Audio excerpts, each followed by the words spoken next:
Bonjour, ma belle Isabelle, mon beau Marco, comment allez-vous aujourd'hui? En ce vendredi, on est le 23 janvier 2026. J'espère que vous allez bien, que vous avez passé une belle nuit, vous avez bien dormi. Au Québec, il est 7h20 du matin, comme vous voyez derrière moi. Je me lève tranquillement, je me réveille. Ouais, j'ai fait la grasse matinée ce matin. Je m'en excuse pour vous. Là, les messages vont être un peu plus tard, mais j'avais besoin de me reposer. Et j'en suis à la lecture du message des guides là, avec Anna. Et je vais aller chercher le livre et puis je vous souhaite une belle écoute. Et moi, je vous quitte et je m'en vais chercher le livre à l'instant. Et c'est fait. Je vais reprendre comme je fais normalement avec les dernières lignes là, qu'on avait lues du chapitre 39. Bon, si je reprenais ça par la phrase ici, tiens. Leur conscience était unie avec les royaumes cosmiques. Ainsi, ils exprimèrent l'assistance reçue comme étant leur propre présence cosmique, facilitant l'ascension par les aspects physiques qu'ils représentaient. Quand vous connaîtrez ce genre d'unité co-créatrice, vos initiations seront comme des portes qui s'ouvriront sur des occasions de plus en plus grandes de maîtrise de soi et de service collectif. SOC, service à terre, mère, service à la vie. Chapitre 40, les secrets du calvaire. Je vais augmenter un petit peu la police. OK. Donc, lorsque les gardes quittèrent le jardin, emmenant Yeshua avec. Je vais juste vous relire le titre, OK? Je me semble que j'ai fait ça vite. Chapitre 40, les secrets du calvaire. Lorsque les gardes quittèrent le jardin, emmenant Yeshua avec eux, Simon, Pierre et Jean ben Zébédée le suivèrent de près. Judas Iscariote marchait avec l'intendant d'Anas et ils entrèrent dans le palais de Keph, je m'excuse, le palais de Keph. Un petit nombre de disciples, hommes et femmes, se joignirent à Marie-Madeleine sur le marché extérieur, près de la porte du palais. Les autres disciples s'en allèrent rejoindre les diverses stations assignées à l'intérieur et à l'extérieur des murs de la cité. Mon rôle était de rester avec Mariana et plusieurs des femmes jusqu'à ce qu'on nous donne d'autres instructions. L'un des assistants de Joseph d'Arimathie nous avait escortés à une autre des résidences de ce dernier, située au nord-ouest des bassins de Bethesda. De Bethesda. Cette petite maison était discrète et peu de gens connaissaient l'existence. On nous avait amené là parce que l'endroit était relativement proche d'un vaste jardin de Joseph qui s'étalait au-delà du mur le plus éloigné. Nous savions qu'il avait ordonné l'excavation d'un large tombeau dans le flanc escarpé de la colline, puisque cette partie du terrain était non labourable. C'est là, dans cette grotte excavée, que le processus de sépulcre de la résurrection allait se dérouler.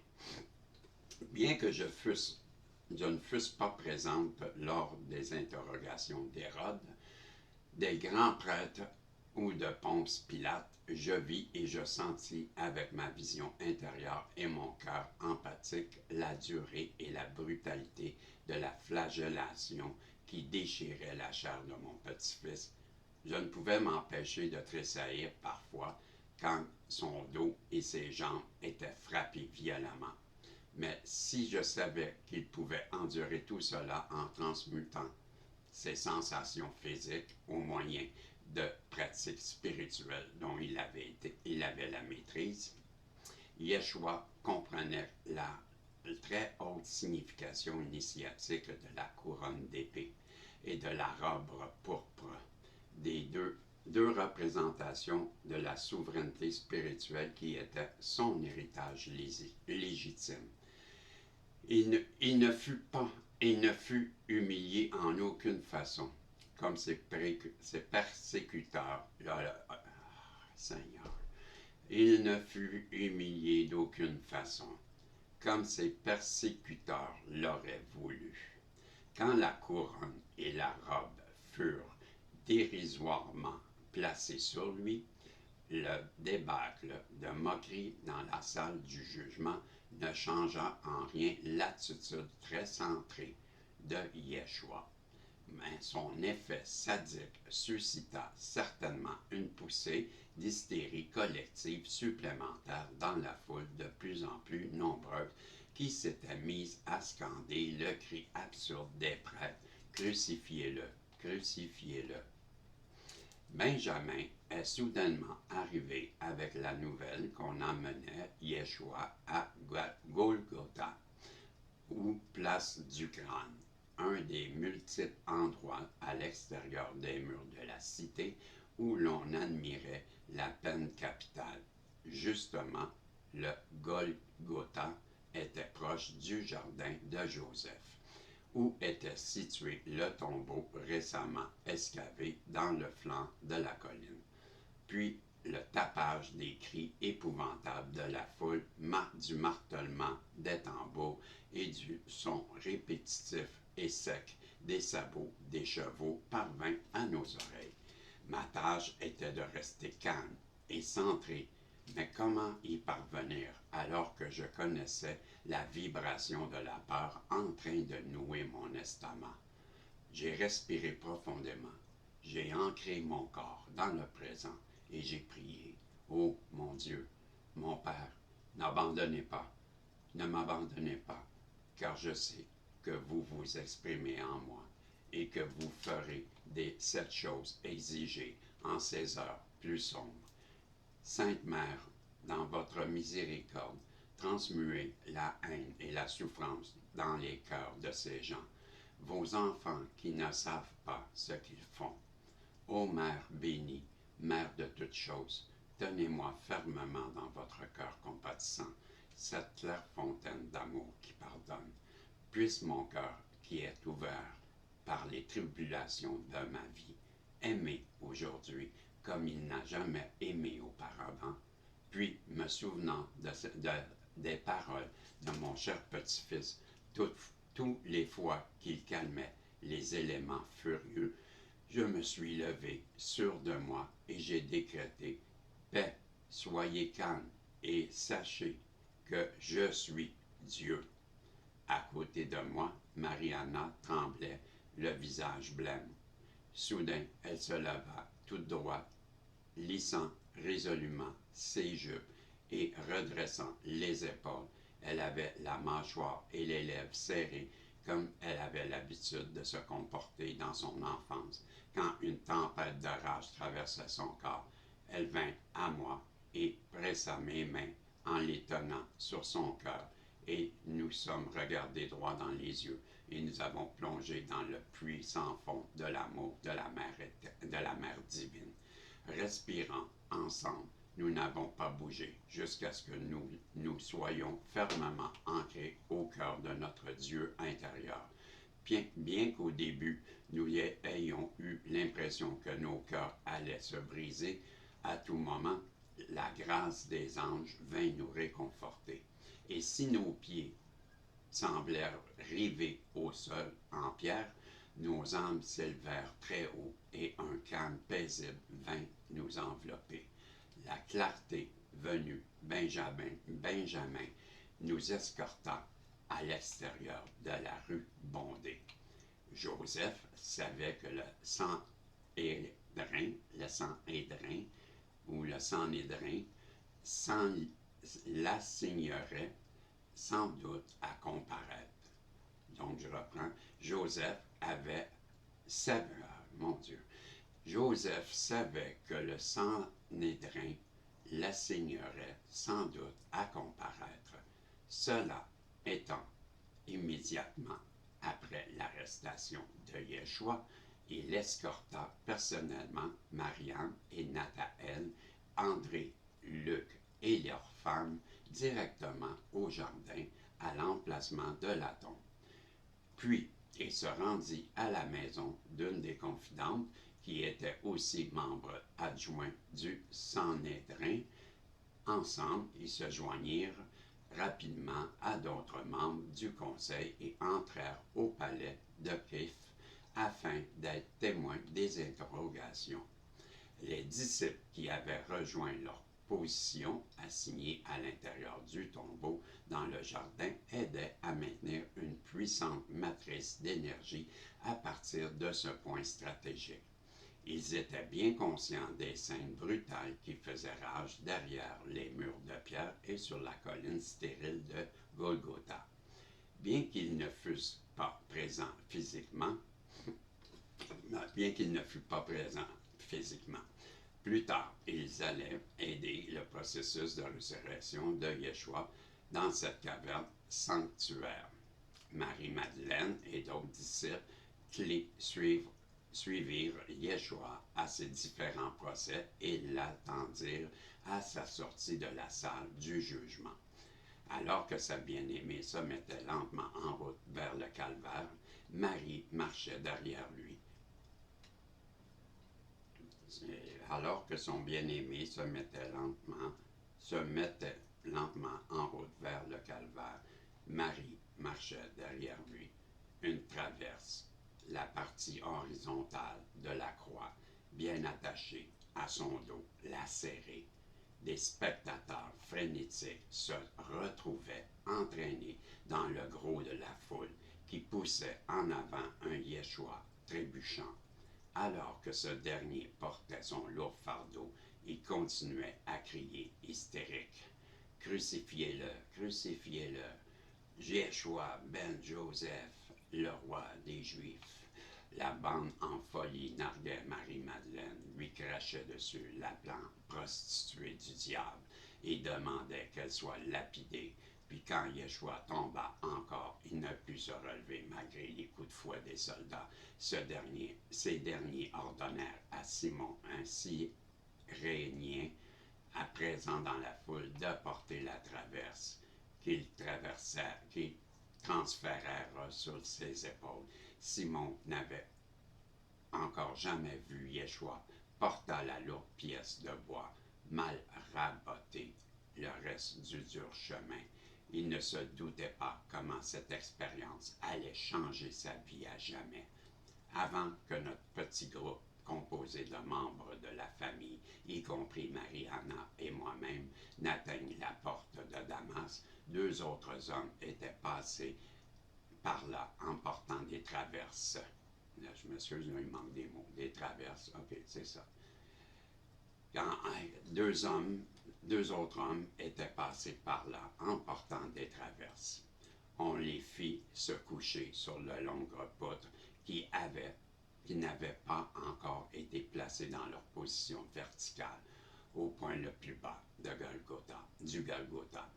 D'autres disciples joignirent ces 2 hommes qu'on crucifiait sur la colline, balayée par le vent. Leur croix allait être placée de chaque côté de celle de Yeshua. Nous avons entendu Yeshua à l'intérieur de la porte et nous l'avons suivi après qu'il eut passé lentement, suivi par un Simon qui trébuchait et maudissait parfois, car il ne comprenait pas complètement ce qu'il était forcé de faire. Le temps parut s'arrêter alors que nous regardions le corps de Yeshua se faire crucifier sur la croix, alors assemblé. Puis on leva la poutre verticale et on laissa tomber en place dans son trou. Soudainement, le vent se transforma en bourrasque et peu de temps, des tempêtes de sable noirciraient l'horizon. Des tornades tourbillonnaient autour de nous, nous fouettant le visage avec une furie déchaînée. Des nuages menaçants cachaient le soleil et des éclairs déchiraient le ciel. Les roulements de tonnerre continuels nous assourdissaient La lune se glissa lentement entre la terre et le soleil, éclipsant ainsi la lumière solaire. Je me suis alors souvenu des paroles de Yeshua. Quand viendra le vent porteur de tourbillons et que le soleil s'assombrira, levez les yeux vers les mondes célestes et vous m'y verrez. Je me suis également souvenu des paroles qu'il avait prononcées en brisant le pain lors de la dernière scène. Votre perception de ce qui m'arrive sera conforme au contenu de votre cœur. Si votre cœur est rempli de lumière de mon Père et de l'amour sacré de ma mère, vous me verrez donc élevé dans cette même lumière et ce même amour. Si l'obscurité de la peur qui écume de rage autour de vous vous atteint, vous verrez ce corps brisé sur l'arbre de la crucifixion. Mon corps de chair terrestre vous apparaîtra comme un pain brisé en pièces sur ce plateau. Je me suis souvenu de ma promesse de sécuriser la voie pour ceux qui démontreraient publiquement l'initiation de la crucifixion de l'école de mystère d'une manière extrêmement violente et littérale. J'ai donc continué à entretenir fermement la vérité que tout était dans l'ordre, que tout va bien, même si le chaos qui régnait autour de moi disait à mes sens physiques et à mon corps émotionnel que je m'illusionnais. Tout de même, j'étais déterminé à concentrer mon attention sur la plus grande, réalité que la science unificatrice des dimensions supérieures soutenait. J'ai respiré non pas inconsciemment comme un mortel de troisième dimension respire, mais consciemment comme un adepte mortel respire le prana, la force de vie, par son canal central, ce qui eut pour effet de modifier ma perception du temps et de l'espace. Je connaissais ma connexion avec mon Dieu source, ma vision intérieure s'ouvrit et je vis la conscience de Yeshua séparée de son corps physique. Mon petit-fils était complètement unifié avec son corps immortel de lumière dorée qu'il appelait son Abba. Une fois que dans son corps de lumière, Yeshua aida les deux hommes crucifiés à côté de lui à passer au travers des enfers et à aller vers les royaumes paradisiaques. Je vis que Marie-Madeleine avait bilocalisé sa conscience et qu'elle avait rejoint son bien-aimé dans ce puissant travail d'élévation qui était simultanément imprimé dans la Terre et dans les atomes de chaque chose vivante. Ce qui était exigé de moi devint de plus en plus clair. Bien que confronté à une incroyable atrocité, j'étais déterminé à connaître la vérité et à voir au-delà de l'illusion.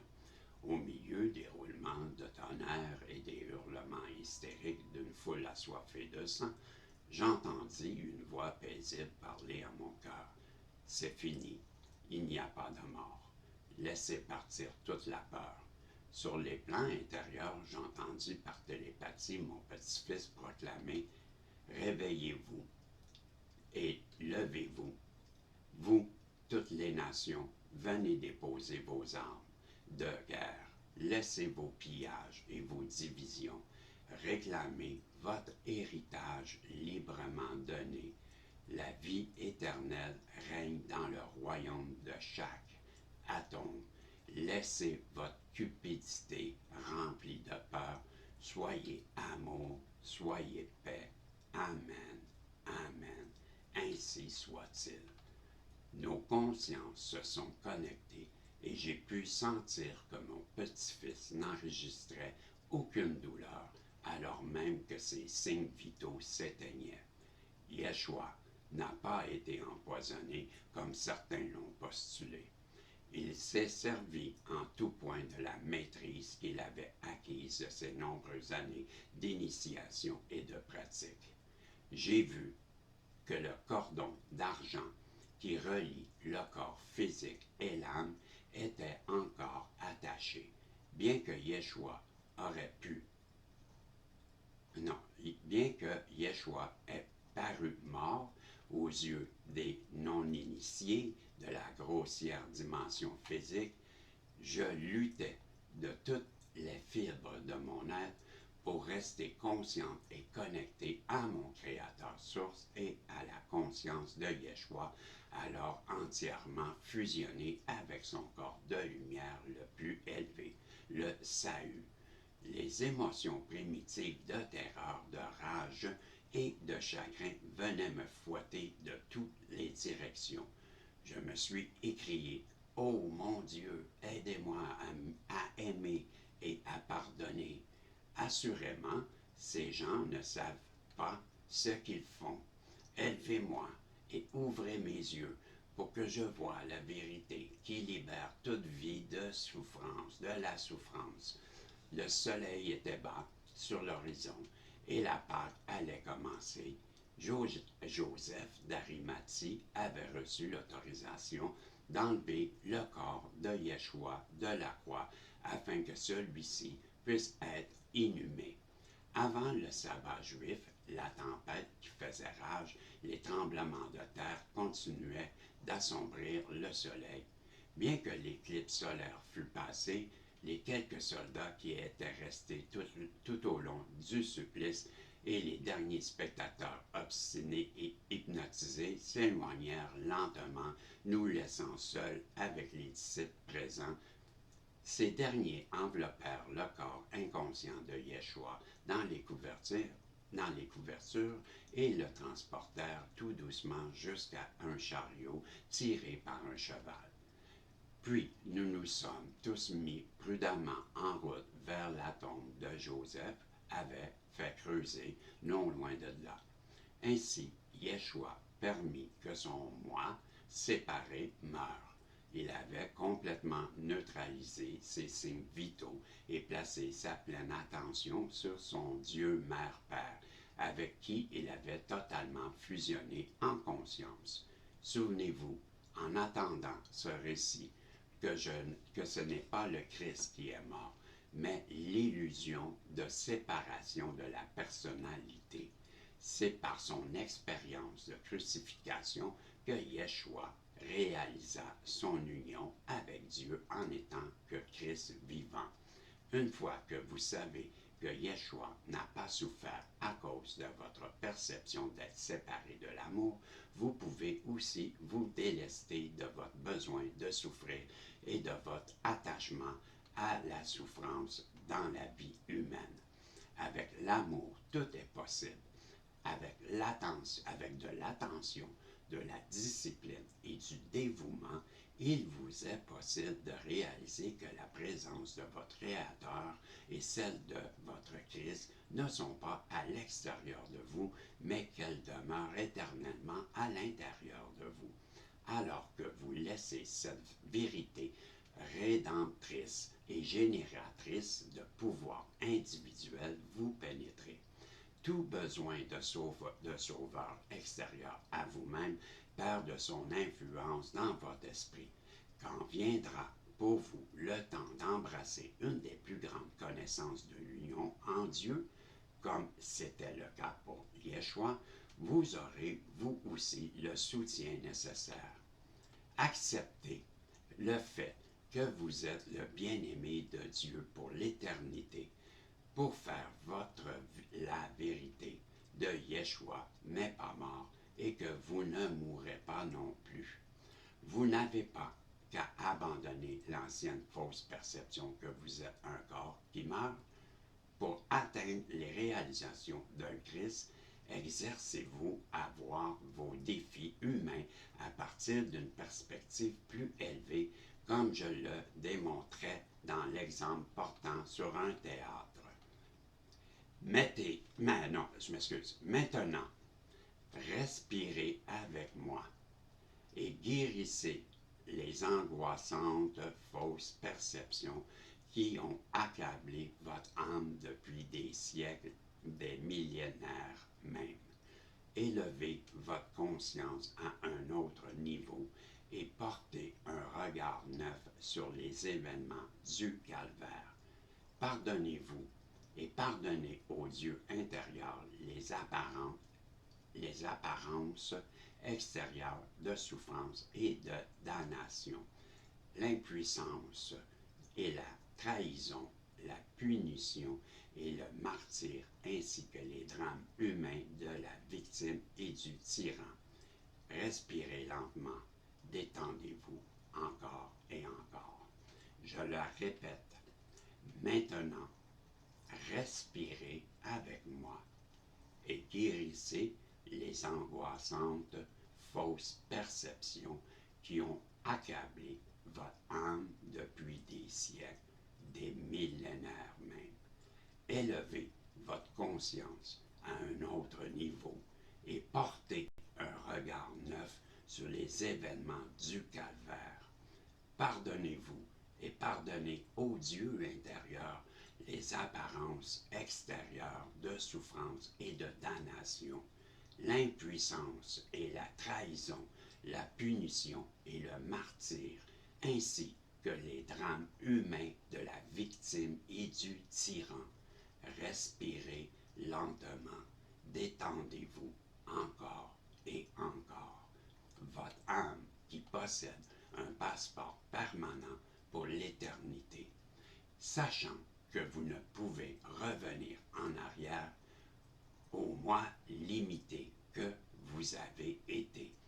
Vous pouvez donc embrasser le chaos du grand changement planétaire qui se manifeste autour de vous et en vous.